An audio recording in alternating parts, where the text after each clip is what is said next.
ایک سوال یہ ہے کہ قربانی کا جانور قرض لے کر یا ادھار لے کر قربانی کرنا جائز ہے یا نہیں، اور ایسے قربانی ہو جائے گی یا نہیں۔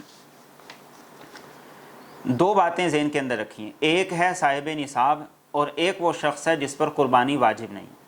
اگر صاحب نصاب شخص، اس کے پاس وقتی طور پر اتنے پیسے نہیں ہیں کہ وہ قربانی ادا کرے، تو اس کے لیے لازم ہے کہ وہ قرض لے کر قربانی ادا کرے، کسی سے ادھار لے کر قربانی ادا کرے، اس سے اس کی قربانی پر کوئی فرق نہیں پڑے گا۔